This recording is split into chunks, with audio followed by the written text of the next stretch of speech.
வணக்கம். ஒரு private company ஒரு முழு நாட்டையே புடிச்சுச்சுன்னா நம்புவீங்களா? இது ஏதோ சினிமா கதை இல்ல. கிழக்கிந்திய கம்பெனியோட நிஜமான நம்பவே முடியாத ஒரு கதை. வாங்க இத பத்தி தான் நாம இப்போ பார்க்க போறோம். யோசிச்சு பாருங்களேன், ஒரு கம்பெனிக்கு சொந்தமா ஒரு ஆர்மி, அதுவும் அந்த ஆர்மியை வச்சு ஒரு பெரிய தேசத்தையே ஆட்சி செஞ்சதுன்னா எப்படி? அது எப்படிங்க சாத்தியமாச்சு? வாங்க, இந்த கேள்விக்குள்ள தான் நம்மளோட முழு கதையும் அடங்கியிருக்கு. சரி, இந்த மாற்றம் எவ்வளோ பெருசுன்னு பாருங்க.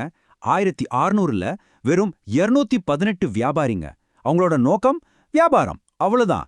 ஆனா 2 நூற்றாண்டுல 1800ல அதே கம்பெனி கிட்ட 2,60,000 வீரர்கள் இருந்தாங்க. அவங்களோட நோக்கம் ஆட்சி செய்யறது. இந்த நம்ப முடியாத டிரான்ஸ்ஃபர்மேஷன் தான் நம்ம கதையோட மையப்புள்ளி. சரி, வாங்க கதையோட முதல் பகுதிக்குள்ள போலாம். மசாலா பொருள் விற்க வந்த ஒரு கம்பெனி எப்படி அரசியலுக்குள்ள நுழைஞ்சு அதிகாரத்தையே கையில எடுத்தது? முதல்ல இந்த கிழக்கிந்திய கம்பெனினா என்ன?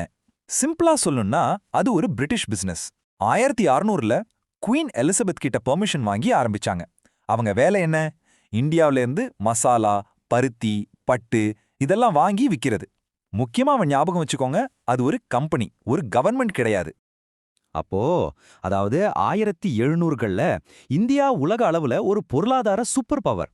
ஆனா ஒரு சிக்கல், இந்தியாவை ஆண்டுகிட்டு இருந்த முகலாய பேரரசு கொஞ்சம் கொஞ்சமா வீக் ஆகிட்டு இருந்துச்சு. இதனால ஒரு பவர் வாக்யூம், அதாவது ஒரு அதிகார வெற்றிடம் உருவாச்சு. இந்த சூழ்நிலை தான் கம்பெனிக்கு ஒரு ஜாக்பாட் மாதிரி அமைஞ்சது. அப்போ கம்பெனி ரொம்ப புத்திசாலித்தனமா ஒரு 3 ஸ்டெப் பிளான் போட்டாங்க. ஸ்டெப் 1, இங்க இருந்த இந்திய ராஜாக்களுக்குள்ள இருந்த சண்டையை நல்லா யூஸ் பண்ணிக்கிட்டாங்க. ஒரு ராஜாவுக்கு சப்போர்ட் பண்ற மாதிரி நடிச்சாங்க. ஸ்டெப் 2, அவங்களுக்கு ராணுவ உதவி செஞ்சாங்க. அதுக்கு பதிலா சின்ன சின்ன சலுகைகளை வாங்கிக்கிட்டாங்க. ஸ்டெப் 3, அந்த சலுகையில வச்சே வியாபார உரிமைகள், நிலம், கடைசியா வரி வசூலிக்கிற அதிகாரம்னு எல்லாத்தையுமே புடிச்சுக்கிட்டாங்க. பாத்தீங்களா எவ்ளோ தந்திரமா? இந்த டைம்லைனை கொஞ்சம் பாருங்களேன். 1612ல சூரத்ல ஒரு சின்ன ஃபேக்டரி, அப்புறம் 1717ல பெங்கால்ல வரி இல்லாம வியாபாரம் செய்யற உரிமை. அதுக்கப்புறம் ஜஸ்ட் 40 வருஷத்துல 1757ல பெங்காலையே ஆள்ற அளவுக்கு வந்துட்டாங்க. என்ன ஒரு வேகம், நினைச்சு பார்க்கவே முடியல இல்லையா? சரி, இப்ப அடுத்த கட்டத்துக்கு போலாம். இவ்ளோ பெரிய வெற்றிக்கு கம்பெனி யூஸ் பண்ண முக்கியமான டூல் எது தெரியுமா? வேற ஒண்ணும் இல்ல, அவங்களோட சொந்த ஆர்மி தான். இந்த நம்பரை பாருங்க, 2,60,000. இதுதான் கிழக்கிந்திய கம்பெனியோட பிரைவேட் ஆர்மியோட பீக் ஸ்ட்ரென்த். இது அப்போ இருந்த பிரிட்டிஷ் கவர்மெண்ட் ஆர்மியை விட 2 மடங்கு அதிகம். அடேங்கப்பா, ஒரு கம்பெனிக்கு இதுக்கு இவ்ளோ பெரிய ஆர்மி? நல்லா புரிஞ்சுக்கோங்க, இது ஒரு தேசத்தோட ராணுவம் கிடையாது. இது ஒரு கார்ப்பரேஷனோட பிரைவேட் மிலிட்டரி. அவங்க யாருக்கு விசுவாசமா இருந்தாங்க? நாட்டுக்கோ ராஜாவுக்கோ இல்ல, கம்பெனியோட ஷேர் ஹோல்டர்ஸ்க்கு. இதுதான் இதுல இருக்கிற ஒரு விசித்திரமான விஷயம். இப்போ இங்க ஒரு இன்ட்ரெஸ்டிங்கான விஷயம் இருக்கு. இந்த பெரிய ஆர்மில 80% பேர் யாரு தெரியுமா? இங்கே இருந்து வேலைக்கு எடுத்த இந்திய சிப்பாய்கள் தான்.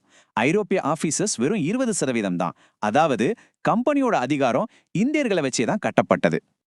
இப்போ நாம கதையோட டேர்னிங் பாயிண்ட்டுக்கு வந்துட்டோம். கம்பெனியோட தலையெழுத்தையே மாத்துனா அந்த ஒரு முக்கியமான நிகழ்வு, அதுதான் பெங்காலுக்காக நடந்த போர்.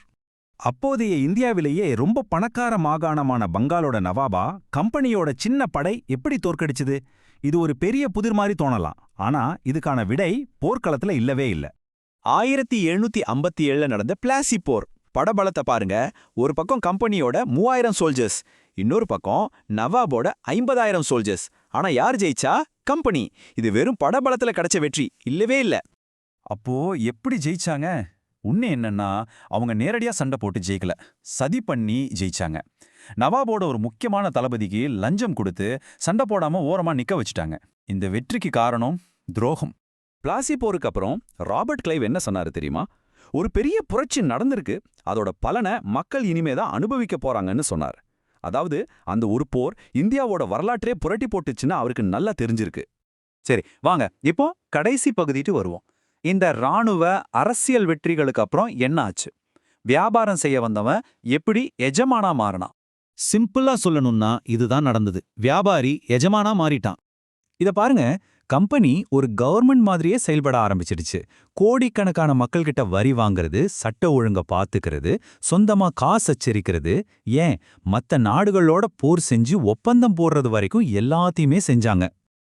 இப்ப இத மத்த பேரரசுகளோட ஒப்பிட்டு பாருங்களேன். பழைய பேரரசுகள்லாம் ஒரு ராஜா இல்லனா ஒரு அரசாங்கத்தால ஆளப்பட்டுச்சு. ஆனா கம்பெனியோட பேரரசு, அது ஆண்டது யாரு? ஒரு போர்ட் ஆஃப் டைரக்டர்ஸ். அவங்களோட ஒரே நோக்கம் லாபம். இது அது வரைக்கும் உலகமே பார்க்காத ஒரு புதுவிதமான ஆட்சி முறை. கடைசியா இந்த ஒரு கேள்வியோட நான் முடிக்கிறேன். லாபத்தை மட்டும் குறிக்கோளா வச்சிருக்கிற ஒரு கார்ப்பரேஷன் ஒரு காலத்துல ஒரு நாட்டையே ஆள முடிஞ்சுது. அப்போ இதே மாதிரி திரும்பவும் நடக்க வாய்ப்பு இருக்கா? இது நாம எல்லாரும் யோசிக்க வேண்டிய ஒரு முக்கியமான கேள்வி இல்லையா?